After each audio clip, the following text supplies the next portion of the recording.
ஜீசஸோடைய பந்தி உணவுல கடைசி டைம்ல அவருடைய நண்பர்களுக்கு எப்படி சாட்சியா கொடுத்துட்டு போறாங்கோ அப்படின்ற ஸ்டோரி எனக்கு தெரிஞ்சு எனக்கு புரிஞ்சுன்னு நான் சொல்றேன். இது சரியா தப்பா எனக்கு தெரியாது.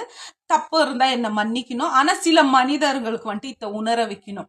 நானும் ஒரு இந்து பொண்ணு தான். இன்னும் நான் வந்துட்டு அந்த அப்பம் எடுக்கல, அந்த திராட்சை ரசம் கூட நான் எடுக்கல. அதை பத்தி எனக்கு தெரியாது. ஆனா பைபிளை உண்மையோ நேர்மையோட பிடிச்சிருக்கிறேன். அதுக்கான ஸ்டோரிஸ் வந்து நான் சொல்றேன். ஜீசஸ் வந்துட்டு அந்த அப்பத்தை வந்துட்டு எல்லாருக்கும் பிச்சு எல்லாருக்கும் டிவைட் பண்றாரு. அந்த திராட்சை ரசத்தை வந்துட்டு எல்லாருக்கும் குடிக்க தராரு. ஆனா அதோடைய கதை என்னன்னாக்கா, கடைசியில என்னோட தோலை வந்துட்டு இப்படித்தான் பிச்சு எடுக்க போறாங்கோ, இந்த மாதிரி தான் பிக்க போறாங்கோ அப்படின்னு ஒரு சாட்சியா கொடுக்குறாரு. ரெண்டாவது வந்துட்டு அவர் ரத்தம் பூமியில இப்படித்தான் சிந்த போகுது, இப்படித்தான் ஊத்த போகுது அப்படின்ட்டுன்னு அது ஒரு சாட்சியா காட்டுறாரு. ஏன்னா அவருடைய மரணம் முன்னாடியே தெரிஞ்சிடுது.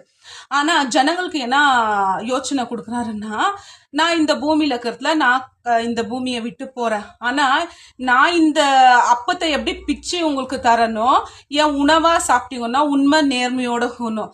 இந்த திராட்சை ரசம் என்னத்துக்கு கொடுக்குறேன்னா, என்னோட ரத்தத்தை குடிச்சு நேர்மை நியாயத்தோட வாழுங்க அப்படின்ட்டுன்னு சத்தியத்தை கொடுத்துட்டு போறாரு. ஆனா இதை சாப்பிட்ட மனிதர்களெல்லாம் இதை மீறி வாழ்ந்துக்கிறாங்கோ. அவரோட சரீரத்தை சாப்பிட்டு அவருடைய ரத்தத்தை குடிச்சு அதுக்கான உண்மை நேர்மை நியாயம் இல்லாத வார்த்தையில இருக்கிறாங்க. கடவுள் வரப்போறாரு அப்படின்னா ஏன் இன்னும் வரத்துக்கு லேட் ஆயிருக்குது? அவரோட ரத்தத்தையோ அவரோட சரீரத்தையோ சாப்பிட்ட நீங்கோ இன்னும் உண்மை நேர்மை இல்லாம வாழ்ந்துக்கிறீங்க. அப்படி வராருன்னாக்கா இந்த அவருடைய சதையும் ரத்தத்தையும் குடிச்ச மனிதர்களை தான் வந்து அழிக்க போறாரு. ஏன்னா அவரோட ரத்தத்தையும் அவரோட சதையும் சாப்பிட்ட மனிதர்கள் நேர்மை நியாயம் இல்லாம வாழ்ந்துக்கிறீங்க இல்லையா? அவர் வராருன்னா உங்களை அழிக்கிறதுக்காகத்தான் வராரு.